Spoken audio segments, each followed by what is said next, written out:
So, Mick, Garris, welcome to Norway, and thanks for taking the time to talking with us at Attack of the Killer Cast.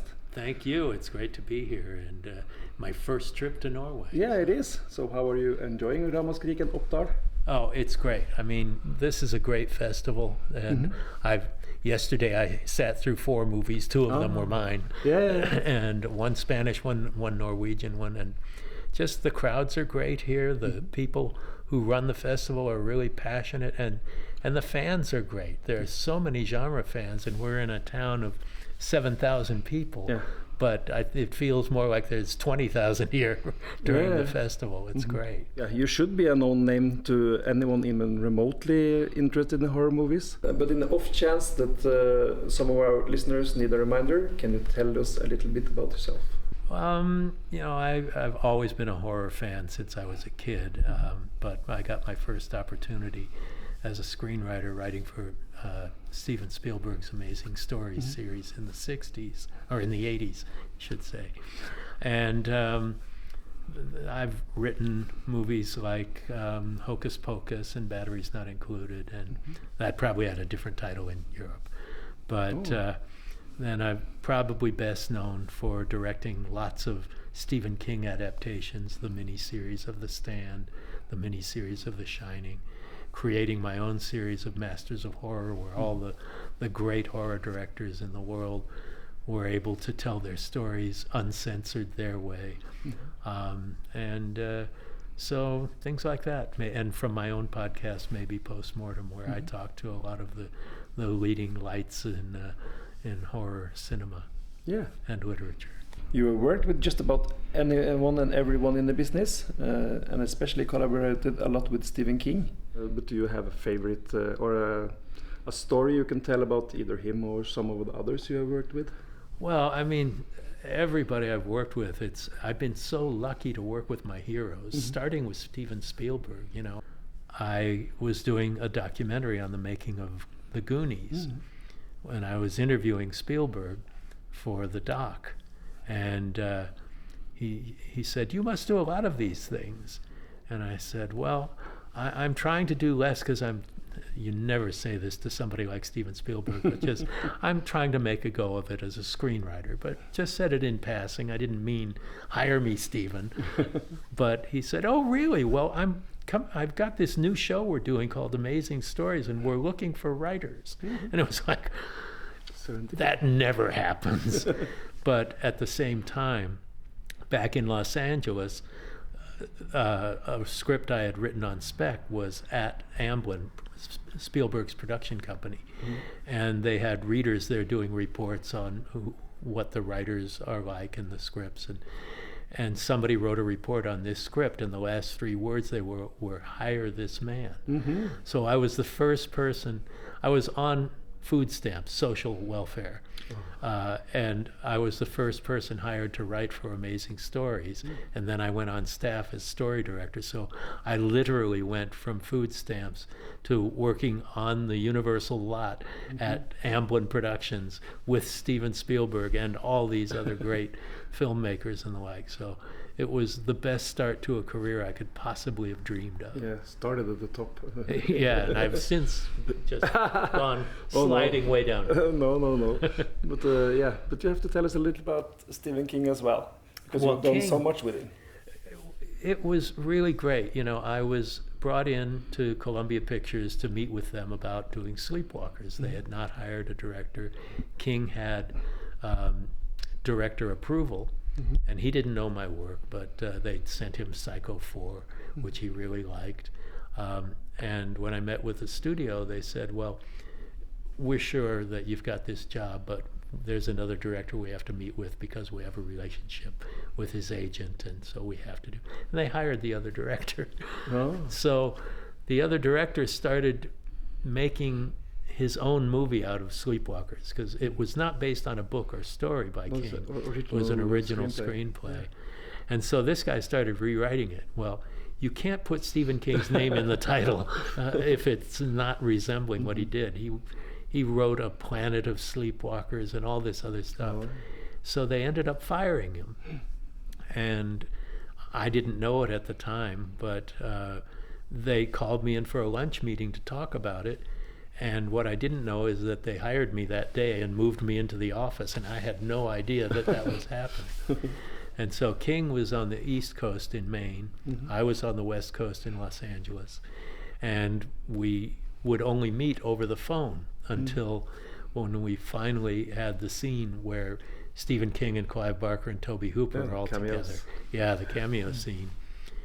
That morning, I was having my morning breakfast at the craft services truck, and I broke one of my teeth on a rock in my granola. And so I had to go down to do emergency oral surgery before we started shooting, and King was only going to be there for 2 hours. So they put a temporary crown on my tooth, and I went back up the hill to the graveyard set and met with King, and it was the most exciting thing you could possibly imagine. First of all, I'd never met him before, only over the phone. He had 2 hours to shoot, and that was it. And Toby has been a friend of mine since Poltergeist, when we met on Poltergeist.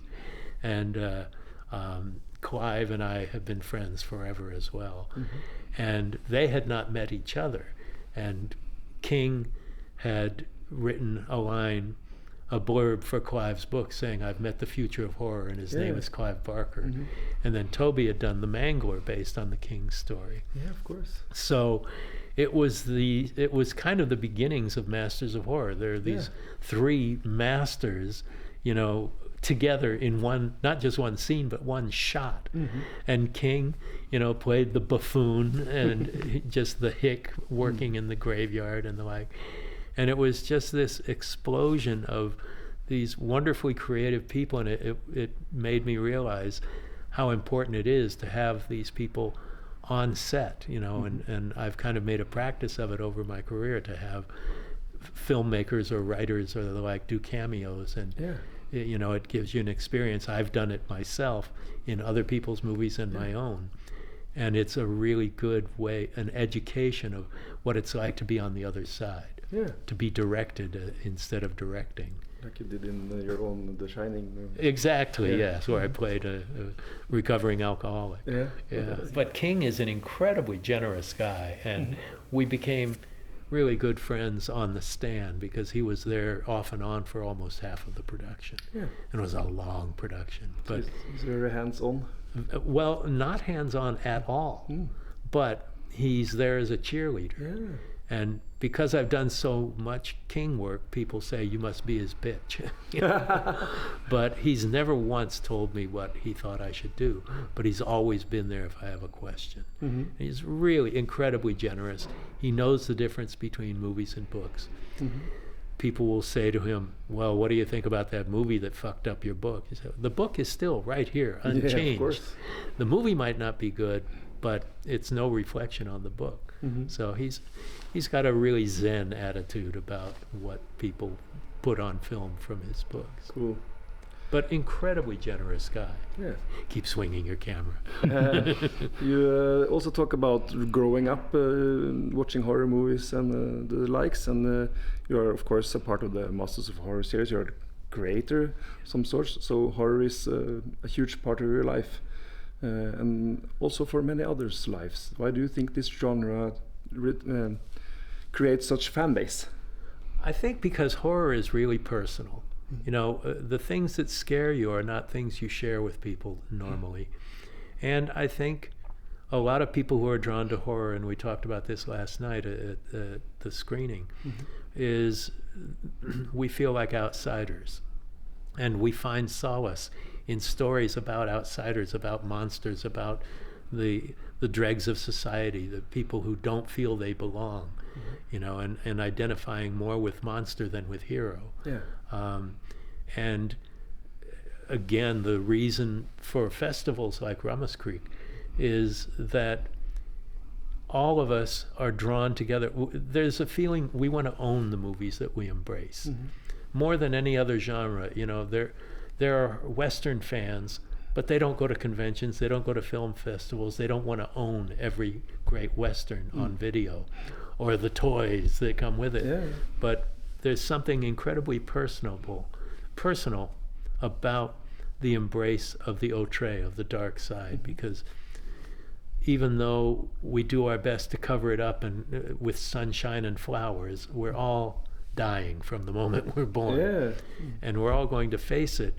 But we get great strength in confronting death in a safe way in a movie theater, or on a television screen, or on the pages of a book, or the screen of your iPad. And it's something that binds us together. There's this great brotherhood and sisterhood of horror fans where we know, and we're a growing part of the population, but still a relatively small part. And people who are not horror fans don't understand it. Ooh, that blood and guts, it's all so rude and icky, and who wants to be part of that? But I'd rather be around horror fans who embrace it than those who repress it and kill people. To me, it's similar with people who like rock and roll music, and especially heavy metal. Yeah. And you are also used to be, or you still play? I was a singer in a band, a progressive rock band. But I think it is really similar, because I think we also want to embrace something our parents would hate. Yeah. We don't want to share our passions with our parents. We don't want to watch the same movies and grow up the same way. We want to break away and not be children anymore. That's why so many adolescents, I think, discover horror at that time, because it's a breaking away period from the parental overview, and to develop a personality of one's own. Oh, I'm going to love the one where the guy pulls the heart out of somebody's chest, because my mom would hate that. Yeah, it's almost like sort of forbidden. Here in Norway, movies were censored. They were really? Yeah, they were banning the movies. So for us, it was kind of like the forbidden stuff. So it was a black market video. Yeah, really. Sure. Yeah. We copied VHS tapes till the colors were gone. Dub after dub after dub. Yeah. So, but you also now you do your own podcast. I do. And you work with journalism. And how do you keep the momentum going, finding people to interview and keeping the questions interesting? Well, I ask questions that I'm interested in. I literally learn something from every interview. There are some people I've interviewed whose work is worth talking about, not necessarily something I love, but something I will learn from and learn why. But it's a really good question at a really good time, because our next week's episode, I'm announcing, it's with John Carpenter, celebrating the 45th anniversary of Halloween. But I'm announcing the end of Post Mortem. Yeah, because at the end of this year, I've done over 170 interviews. And I've learned something from everyone, and I've loved everyone I've done, but I've also covered everybody that I can, who really is integral to our world of horror movies and literature and the like. And so it's kind of sad, but I don't want to go out just interviewing first-time filmmakers doing Shudder originals. I never wanted this show to be about promoting the movie that's out this week. I've always wanted it to be getting guests nobody else could get, and making it really personal, and it's filmmaker to filmmaker in a very different point of view. And I just feel like it's been harder and harder to get people without repeating. Carpenter's coming on for the second or third time, and it's just like with Masters of Horror. People say, "Oh, it's terrible that you only had 2 seasons." Well, I'd rather say we had 2 seasons, and 2 great seasons, and not apologize for season 3 and 4 that might not have been as good. You start to lose steam, and not drag it out. Yeah, and it's weird to realize we've been doing the podcast. This is our 7th year. So 7 years is a lot, doing an interview every other week and then an AMA on the alternating weeks. It's easy to do. It's just an hour conversation like what we're doing here. But it's just there's so many people who have been so important to the genre, and there always will be new ones, but I can't necessarily wait that long. No. Do you have a favorite interview you have done? I think because it's so hard to get an interview, and he's such a good friend, Clive Barker's interview was really special. You know, there have been a handful of guests on who've actually gotten very emotional and choked up and come to tears on the show. And I'd like to think it's not because I'm mean to anybody. But, you know, Jamie Lee Curtis was on and was brought to tears by the end of Laurie Strode for Halloween Ends. Finally, after 5 years of trying, getting Stephen King to come on, it was his first ever podcast. So those are some real standouts. And Rob Zombie was our first interview ever. And he was great in a totally different way than you would expect from a horror podcast. So there are so many great ones, but the ones that I remember, and Kevin Williamson brought to tears talking about his memories of Wes Craven and the like. And, you know, the things that really resonate emotionally, those are the things that I remember the most. So if you're... You're going to make me cry? No, try not to. But so do you have any new projects planned? I have a bunch of stuff that's in the works. I mean, we haven't produced a movie in 5 years or so since Nightmare Cinema, but I've been working on spec and you know, assignment. But Clive Barker and I are creating a series. It was going to be for Shudder, but they're not in the picture anymore. But we've written a pilot for a series, an anthology series of all original Barker stories. I've written a pilot based on a Stephen King story with an outline of 9 other episodes in addition to the pilot that we're going out once the strikes are settled. And then there's something else I'd written early in my career, and I totally rewrote it a year or so ago, that is not a horror movie, but it's a feature that has some slightly borderline supernatural, but not really. That is a period movie set in the 1930s in Midwestern America. So there's always plenty of stuff in the works. Yeah.